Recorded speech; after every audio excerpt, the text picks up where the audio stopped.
I'm not out to necessarily reinvent the experience. It's about just crystallizing and making it great. Like bright picture, crisp sound, great stories, the lights go down, you just lose yourself in the movie, and then you share that experience with your friends, and you get goosebumps after having it just wash over you. This is festivalPass Stories, a podcast series is told by the people who create and make festivals come to life. You will go behind the stage, kitchen, or studio door to hear the stories of passion and inspiration that started some of the world's most beloved festivals. Hear the startup stories and how an idea went from what if to what's next. All right, friends, welcome back to the festivalPass Stories podcast, where we are, of course, presented by Dos Hombres, the artisanal mezcal meant to be shared, created by Aaron Paul and Brian Cranston. Have a drink with us at doshombres.com/delivery. And we will quite literally, well, sort of figuratively right now, have a drink with our guests today. We're going to take us into the film room, into the mind of the entrepreneur.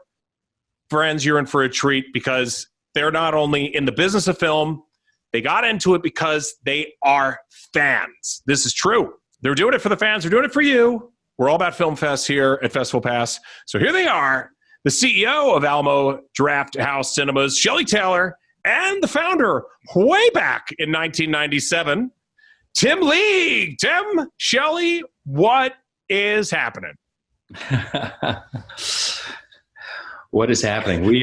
Tim's like loaded question during a pandemic, but how much time do we have? No, please feel free, go for it. It's a good time, right? It's we're feeling a road to recovery, right? We've had a really great weekend with Kong Godzilla. We're loving what we see with vaccine rates. And, we're foreseeing a future of hope and returning to the cinemas in force. Yes. Shelli, what's happening on your end? I can see the sun shining outside of your window as we are on video and audio. For those watching who may be somewhere or listening somewhere where it's dreary right now, it looks like a beautiful day outside of Shelli's home. Yeah, I think everybody in Austin's smiling because the movies are back. So yes. Whether it's Godzilla versus Kong or the movie I saw last weekend, Nobody, that was an awesome movie. Yeah. So we're just excited to have people coming back to the theaters and living life again. Oh, indeed. And I'm currently, I don't mean to pitch you guys on a screenplay right now, but I'm writing one called I Took the Johnson & Johnson Vaccine. So it's J&J vaccine versus the actual virus. So right now I'm standing on my legs, no clotting. So I'm 2 weeks. Saturday will be 2 weeks. Let's see if I can make it there.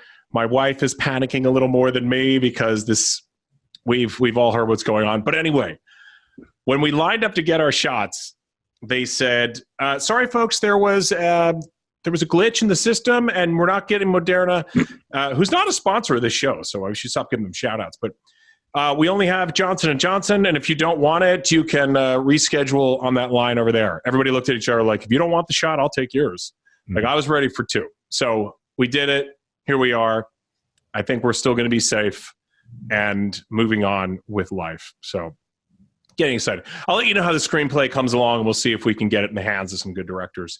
But right now, it's a work in progress. It's a think piece. But the two of you are the perfect guests for this podcast because we could screen the premiere of this episode at Alamo Drafthouse in Brooklyn, which is in the process of reopening, which I'm super excited about. I can't wait. If I can get tickets, I will. That wasn't a favor too. I will go online and I will get actual tickets. I wasn't looking for a freebie there, but we can do that. Probably make something happen. Okay, well, hey, all right. No, this is nice. This is nice. We could go and watch the premiere of this episode while sipping Dos Hombres mezcalitas, or we could binge watch Breaking Bad. We want to serve them some food as well, so we could make sure that we have some Heisenbergers for them. I think we could set that up, right? Sure, anything is possible for you. Yeah, but I am a massive fan of both of those guys. I was, I'm up to speed with Better Call Saul. It's certainly one of my favorite episodics. But I must say, I'm not a completist. Never saw an episode of Malcolm in the Middle, so I'm still missing some Bryan Cranston in my life. Yeah, the full Cranston catalog. You will celebrate it in full one day. You're getting there. But doing something like that, having Aaron Paul and Bryan Cranston or some other A-list actors in the theater while people are enjoying drinks and food and watching the premiere of something, bringing all those elements together live, this is nothing foreign to you guys. This is something that you do. You've been providing these experiences for a long time for your VIPs and for just the regular moviegoers. Sure. Since I was a man without gray hair, I started out in my mid-20s with Alamo #1 with that sort of vision. I would say during the pandemic, you finally got around to coloring your hair gray. So well done. I think I just stole that one from Ben Stiller as we continue to drop names here. But look, hey, this is festivalPass, and no better place to launch this new film and cocktail fest that we just created here. And Dos Hombres is going to watch this, and I can already see their faces by finding out that they just sponsored this happening at Alamo Drafthouse. So congratulations, guys. Shelly will let you know where to send the check. The big check. Yeah, one of those golf-size checks. But Tim, I said that you're a fan. You founded this back in 1997.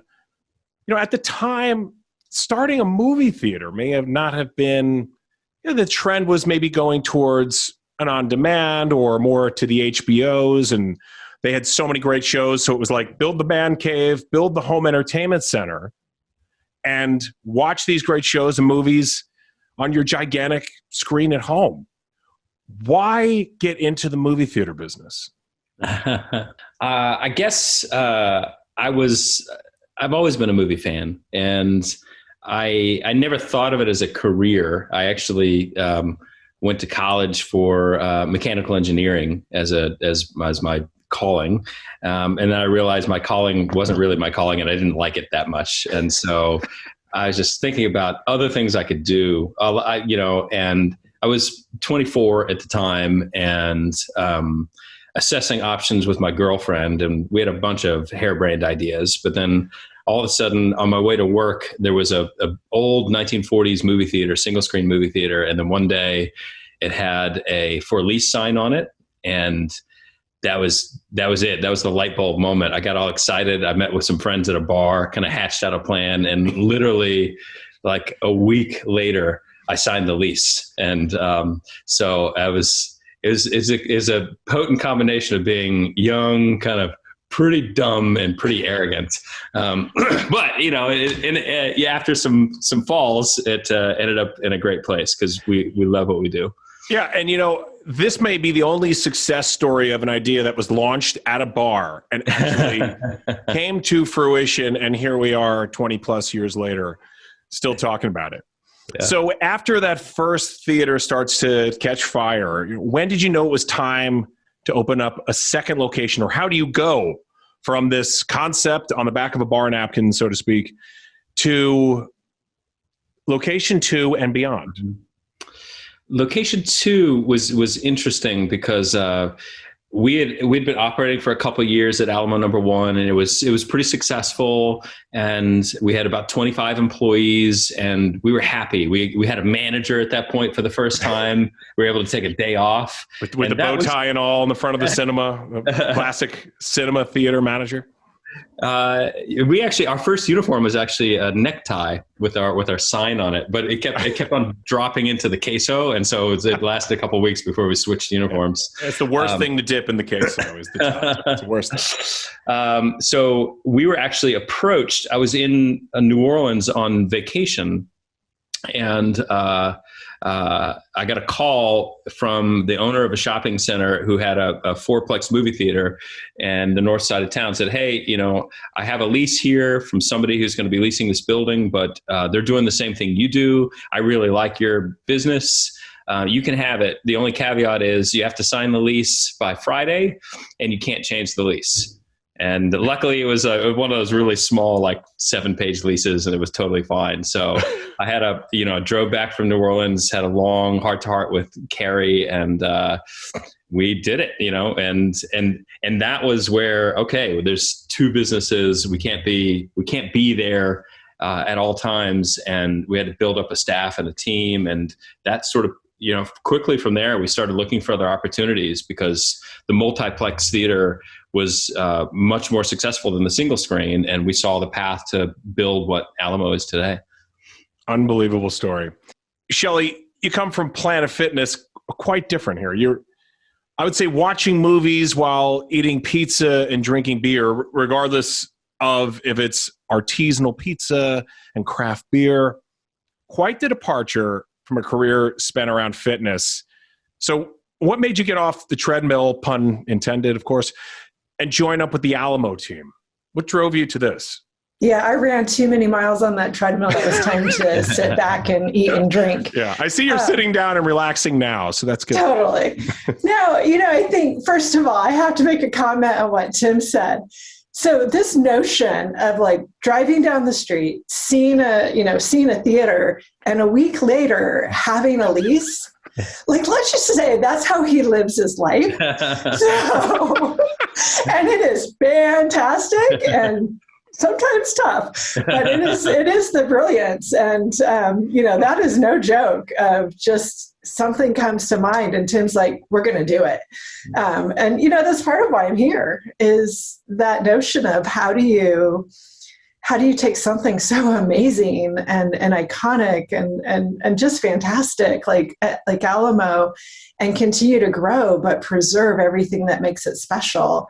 And, I'm not a movie nerd like everyone else. I know the basics. I would lose at most trivia contests. I'm glad you said that. We might have to test out your knowledge. We'll see about that shortly. Yeah, I'm pretty sure Tim's going to win, but that's cool.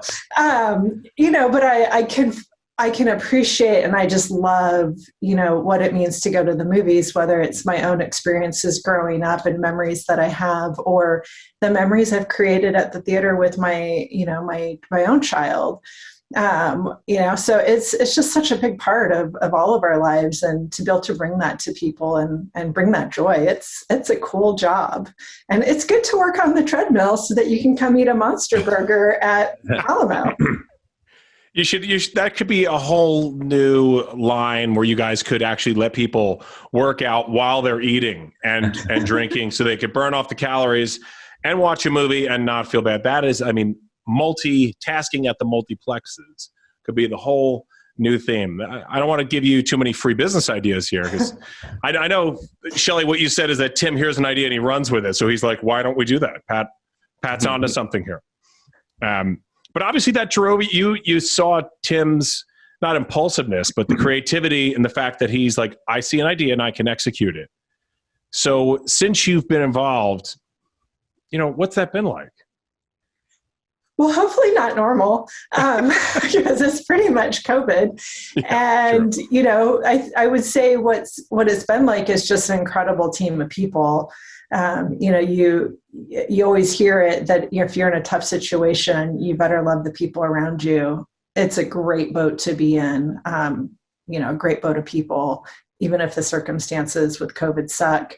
And now, for us, we're just looking forward. The vaccines are rolling out, the movie slate's getting stronger, and people are coming back. And so I feel like we're just about to truly start the journey and be back in business.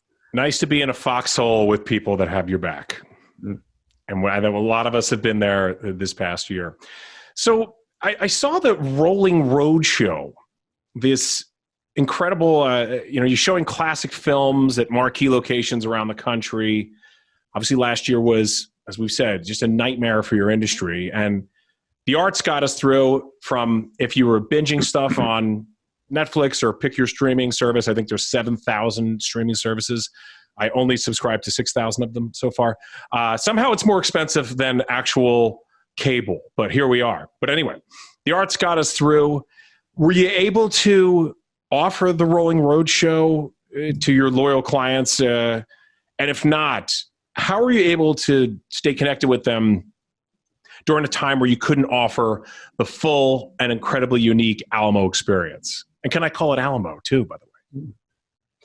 Sure. Yeah, Alamo works. I imagine the cool kids do. I'd like to be one of them. It's interesting because we certainly thought about the roadshow last summer, but if you can go back in your mind to April, May, when there was just a lot of uncertainty about how COVID spread and what true safe is, and we kind of made a commitment at that point to focus on this absolute best in class safety protocol for everything we did, and we couldn't at the time in April, May, June figure out a way that felt good for our teammates who'd have to be setting up the screen. I can tell you, I used to be on the roadshow crew and we'd travel the country summer after summer. And it's a manual process where you're rolling up this screen shoulder to shoulder. You're about as sweaty and breathy as possible. It just didn't feel right. So we opted to really hunker down from that and spend our time almost in a lab, sort of thinking about, well, we have an interesting time in the business where we're shut. And it's not all bad. It's mostly bad, but it's not all bad because you get the time to look forward. And we tried to spend our time reflecting on and trying to develop things that could make us stronger and better as a company moving forward. And so we felt with the tiny team we had, we weren't able to really execute the roadshow. It's, we'll certainly have fun, crazy, Jaws on the water events. We'll get on the road again. That's always been a thrill of mine, and it's certainly a part of the brand, but it wasn't a part of our COVID. Was there, when you're thinking back on these great rolling road shows, was there one in particular that just stuck out in your mind? Yeah, there's a lot. I answer quickly. Yeah, but one summer we went to Spain. And so we showed the Fistful of Dollars trilogy on location in Almeria, Spain. Wow! And so I went out and I scouted the locations, and in particular a few dollars more. So there's a small town. It's been in a ton of spaghetti westerns. It's iconic white buildings. And I get out of my rental car and I was like, oh my God, this is the town. Like, it hasn't changed. And we're here. We're here. Yeah, and it was pretty incredible to be surrounded by that environment. And spaghetti westerns have a very particular diehard group of fans, and so we were screening the films for the locals, many of whom remembered the production that was there in the '60s. But then we had people flying in from Denmark and from Germany and from England and the United States, and so it was perfect. It was like the best night of the movies, where location and movie and community just create something magical. Well, even if you couldn't get it going, and it sounds like you took the right safety protocols not to, I mean, you were still ahead of the game, drive-in movies, that kind of idea. So maybe this summer, will it happen this summer again? Do you think you're going to get back on the road? I imagine we'll probably do some fun shows this summer. There are conversations brewing right now. Can we see Shelly rolling that screen up? And she's ready. She's like, CEO, but I wear 17 hats, ready to roll up the sleeves. Well, especially if we go to Spain, that's a no-brainer. I'll do it all. I'm in too. If you guys need a roadie or I don't know, whatever, extra pair of hands, I'm in for Spain. My wife is just saying, Spain? Yeah, we can do that. We can do it. Manchego cheese, get some good wine. We'll do the whole thing. Well, look, speaking of rolling up your sleeves and doing things during COVID, you did have the Trivia Dome at home. I saw this, that you had, I saw this on your website. So since Shelly sort of teased it earlier, I think we're going to throw out a couple of movie trivia prizes. And of course, big prizes here. I'm giving away tons of prizes here. So whoever wins is going to get a bottle of Dos Hombres for starters. But something else in my office here. I can give you maybe this. I have something wonderful for you. But let's go with a pandemic theme for the movies because there's lots of them. We're going to do a lightning round here. Best out of 5. So, you get 3 right. Then we'll just move on. All right, here we go. Question number 1. In this 1978 sequel, The Contagion this time goes beyond the farmhouse from the original. What Romero film? Oh, Tim's already ready. I didn't mean to say. That's fine, because I'm like, I don't know. So let's hear. Okay, so how about this? What Romero film was a top 10 cult classic just last year? This was the sequel, Tim. What is it? That would be Dawn of the Dead at the Monroeville Mall. Oh, wow. He even got the Pennsylvania Mall correct. Unbelievable. Unbelievable. That's a very, very important movie to me. Yes. The biker gang comes in. Takes, wow, incredible. Incredible. Yes. Sequel, of course, to the Night of the Living Dead. And Tim, I was just thinking something. When Rodney Dangerfield in Caddyshack, when he says, "Woo, to dance to the living dead." Although it was funny, as a kid watching that, but I am thinking at the time that movie came out, that was probably on theme for the Night of, or the Living Dead, or the Dead movies. That was probably sort of a joke or an ode to those themes. I don't know. I just thought of it the other day. What do you think? I think it's probably true, probably on point. I don't know if it's too much of a diversion, but I have a very funny story about. Never. We are here for the stories. Bring it on. So Greg Nicotero, who is a Walking Dead director, and also he's like legendary for his effects company, K&B Effects. So he was on vacation in Italy with his parents before he was heading off to medical school at the beginning of the summer, right after he graduated from high school. And they're in a restaurant, and they see across the restaurant George Romero. And he and his brother have been making films in the backyard. Like, they're from Pittsburgh. He was their idol. And they steeled themselves and said, "Oh, Mr. Romero, like we're your biggest fans. We just happen to be on vacation. I can't believe we're seeing you and meeting you." And George Romero said, "Hey, if you want, I'm filming a movie in Pittsburgh this summer. Why don't you guys come and help out?" And so they did, and they worked under Tom Savini, and they learned the craft, and they disappointed their parents because he never went to med school. He just quit. Didn't go, and became a special effects wizard, and it's all because of Dawn of the Dead. Yeah, and you didn't become a chemical engineer, so I'm sure you're disappointed. Was it a chemical engineer? Is that what you said? Mechanical engineer, and yes, I did disappoint my parents. Yeah, they're happy now; it all kind of worked out, but at the time, no, they were not pleased. Yeah, I was going to say, you are sort of a mechanical engineer. You're bringing the screen up when you're on the road show, right? You and Shelly are out there in the fields lifting and making there's some sort of engineering you're engineering the show. Sure. How about that? Yeah. Abstract engineer, sure. Okay, and just that's a note, folks. You're always allowed to interrupt trivia rounds with great stories. So let's move on to our second question. Here we go.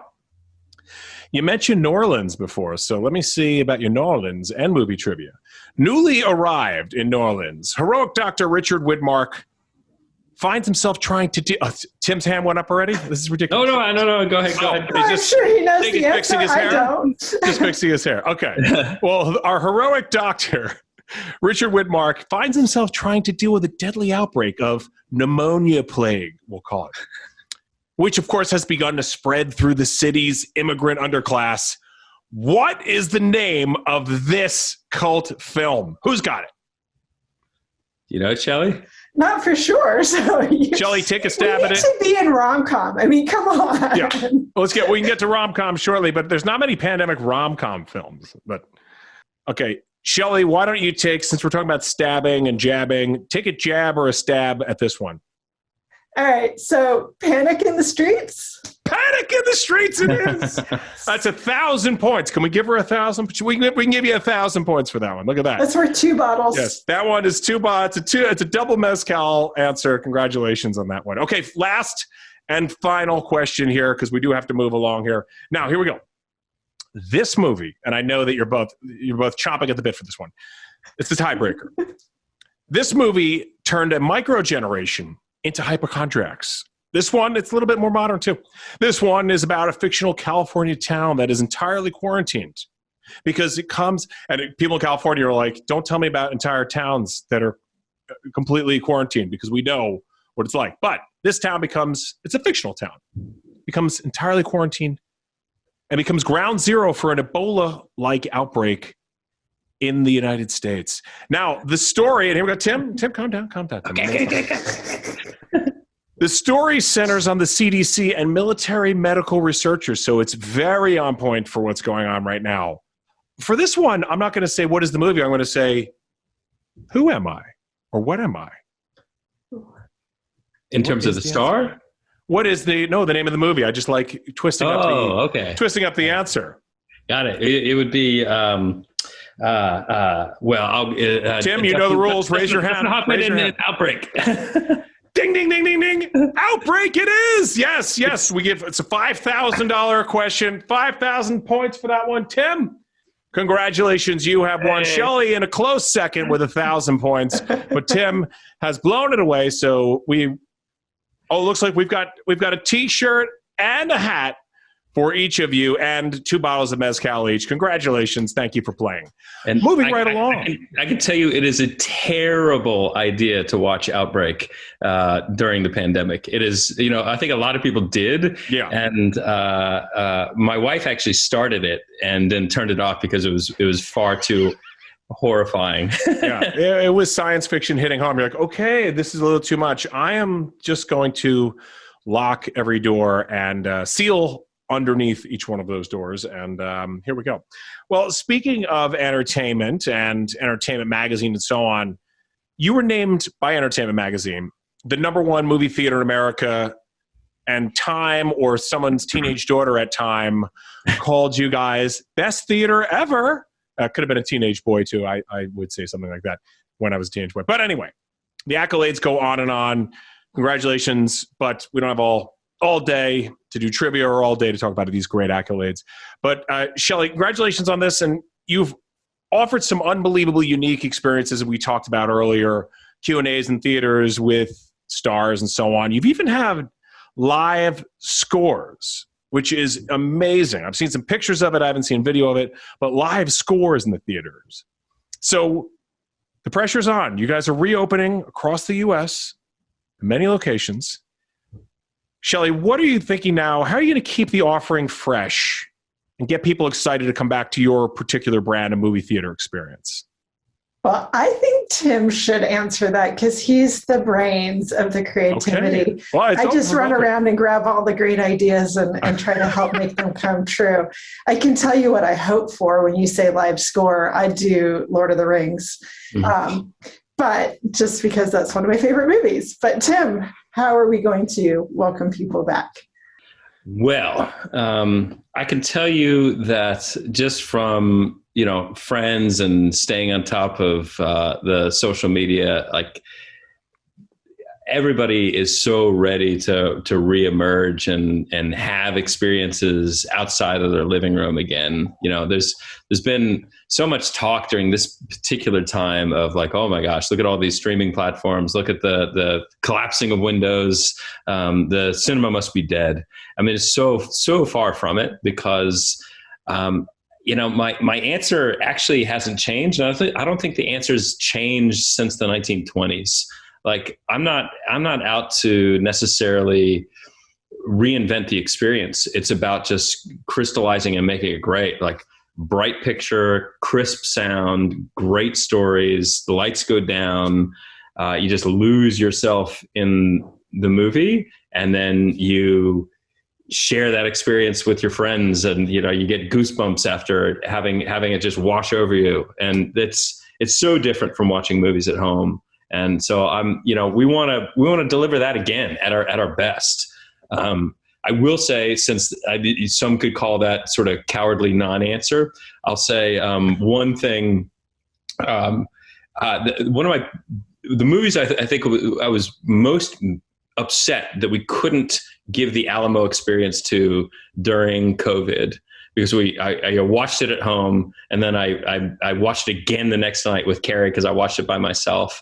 Was Barb and Star Go to Vista Del Mar, and it was like just such a joyous experience. And it's like had food tie-ins, had drink tie-ins, had goofy whimsy, it had music, and it's like, oh my gosh, like I don't know, but when we get the team up together, because not enough people saw that, and nobody saw that in an Alamo way, we're gonna bring that back for people and have a real Barb and Star party.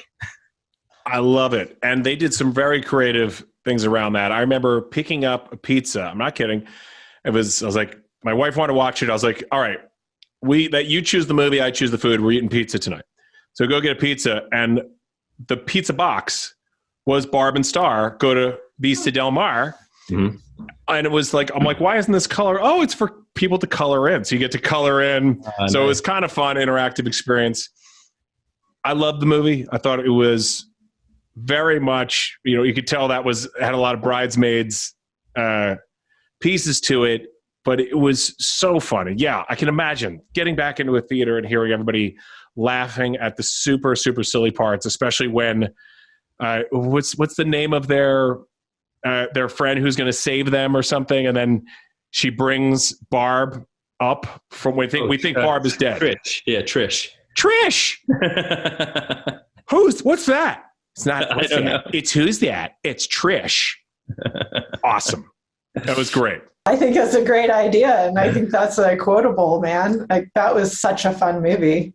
And Tim, you're also bringing back some classic some casts. To bring it back, getting the old cast, getting the band back together, so to speak. Bringing the old cast back from some old movies. I'd love to hear more about that.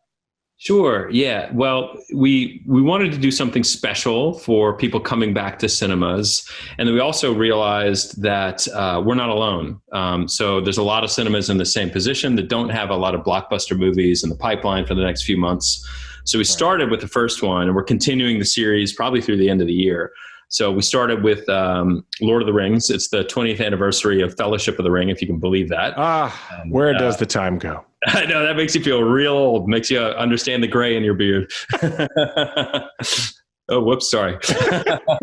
Yeah, it's no one can tell just from Mengel. I obviously bought the wrong color. Didn't work. So we put together, we have a relationship with Elijah Wood. He comes to Fantastic Fest, a festival we put off in September a lot.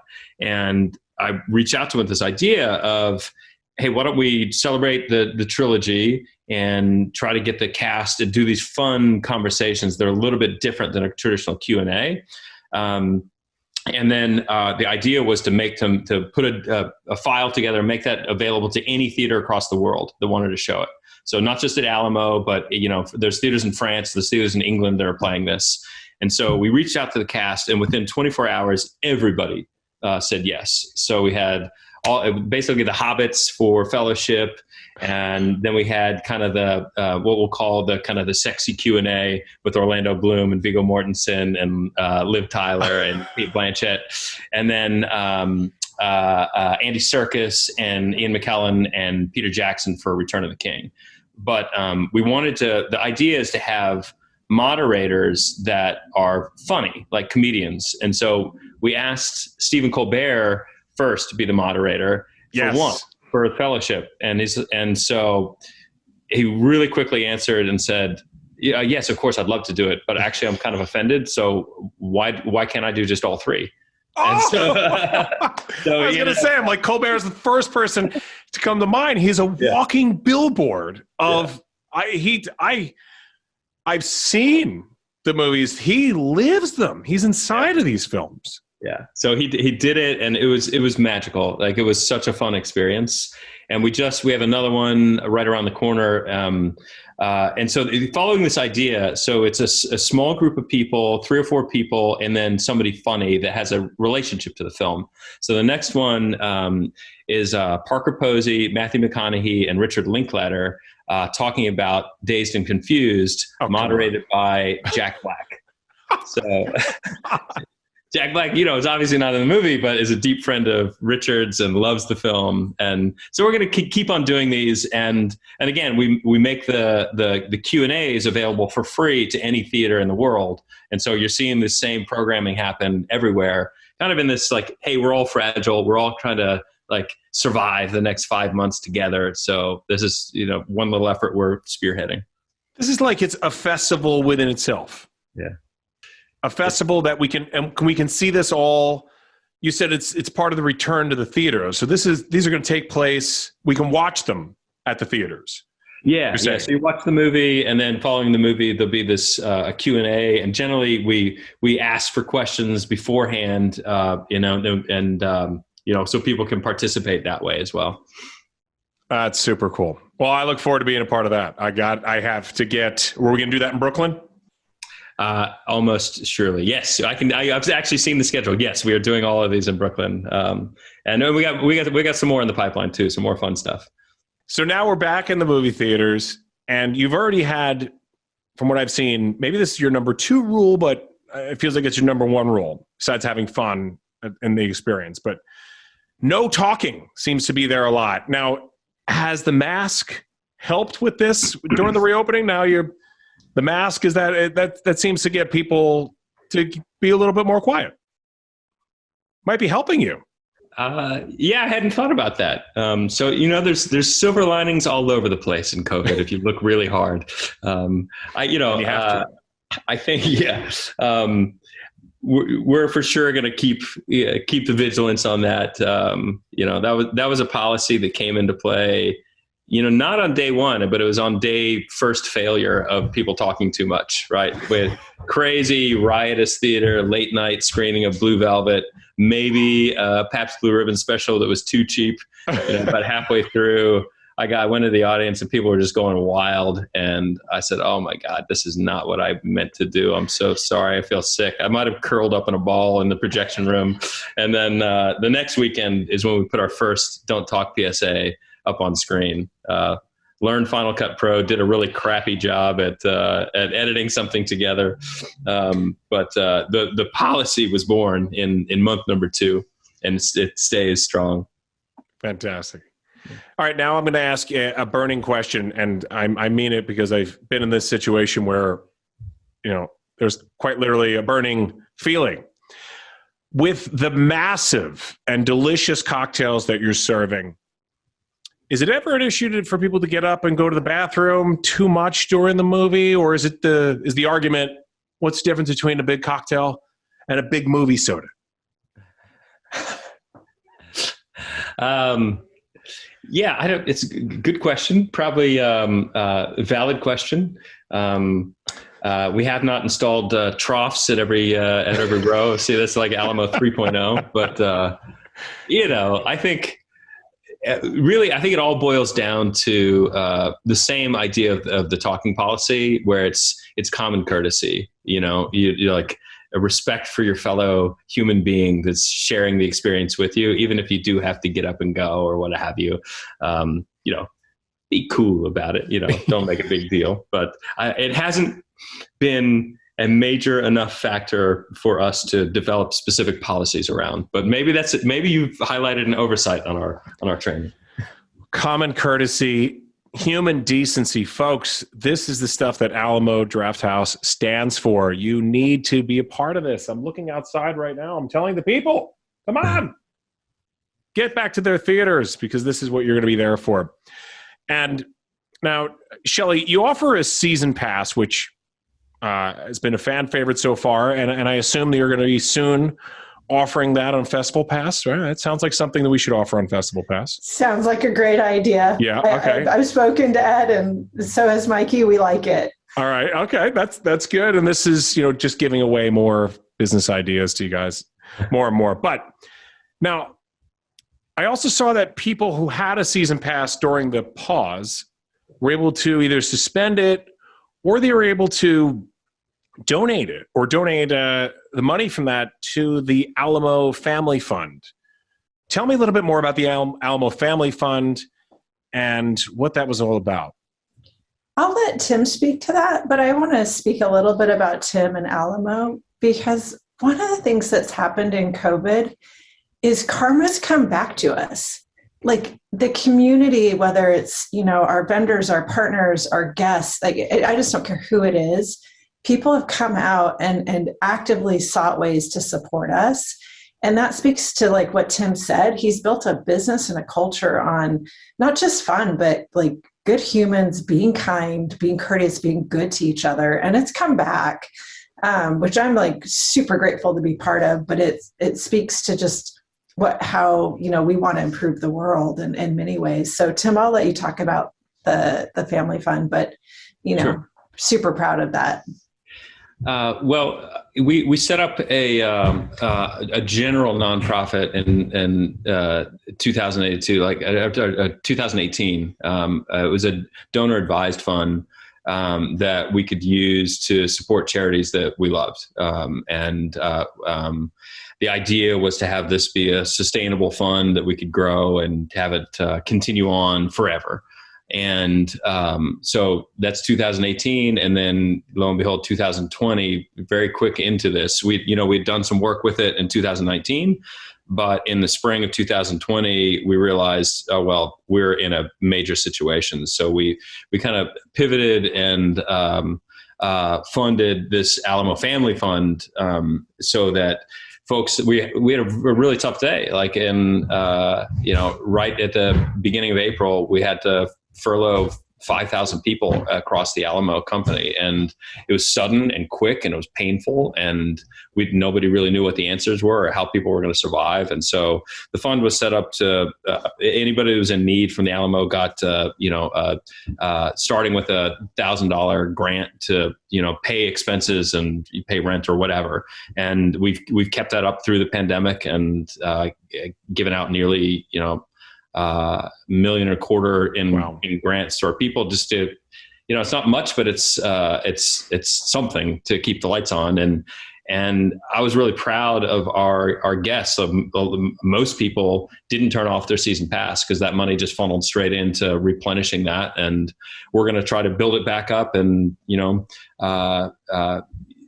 pivot back into a general charitable fund where I can support charities again. But it was important to have during the pandemic. I love that. That's really well done to you guys.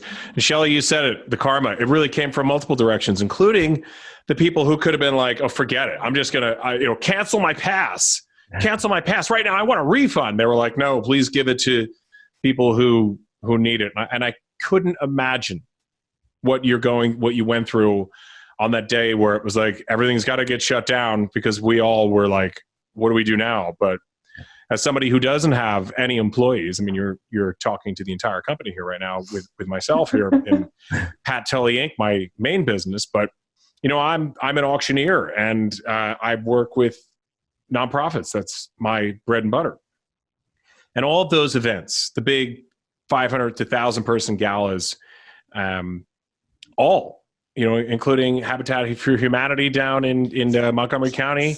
I know, Shelly, that's you're working with them in Austin, but the whole calendar of events, which was going to be the busiest spring of my entire career in 20 years, was just wiped out. And for me, I was like, well, thank God I have the resources that I can lean back on it, which is why I haven't tapped into that.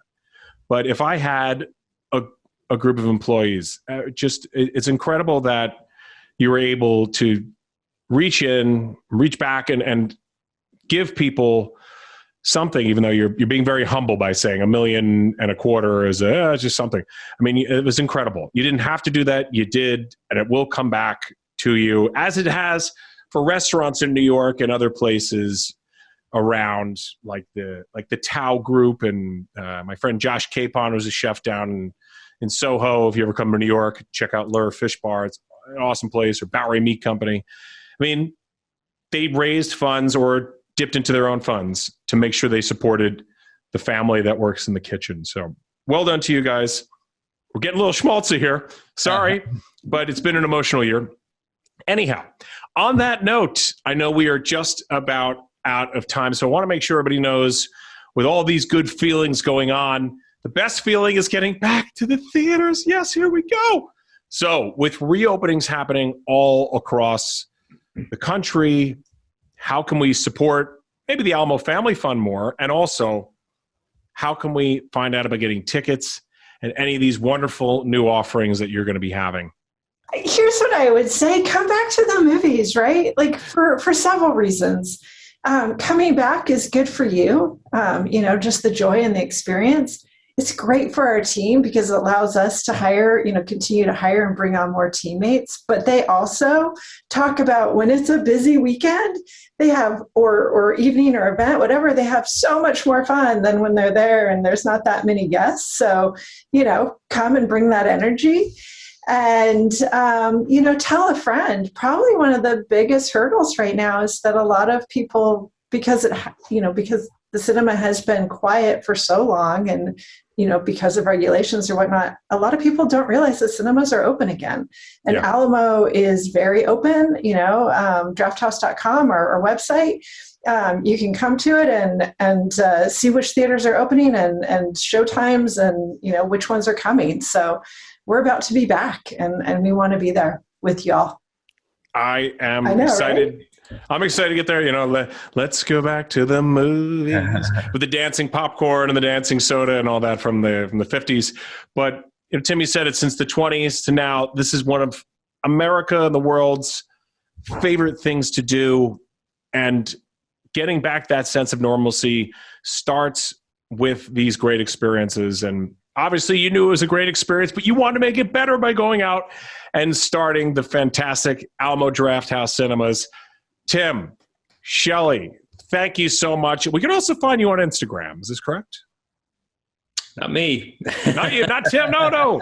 Alamo's on Instagram. Oh, yes. Alamo's on Instagram. Yes. The old Drafthouse. Yes. Okay. And it's, what's the tag at? It's at Drafthouse on Twitter and Instagram. Yeah. Okay. Find them on Twitter and Instagram at Drafthouse, and then find them in person again at the actual Drafthouse Cinemas. So go, everybody, go see your favorite movie, whatever that is, whatever genre it is. Shelly's waiting for her rom-com. Okay, so we'll make that happen. And Tim, it's like pretty much whatever they put on the screen, I think, for you. So there we go. Spaghetti Westerns for everybody. Tim, Shelly, thank you so much for being incredible guests here today. We're looking forward to get back to the theaters, and we'll see you guys next time on FestivalPass Stories. Thank you.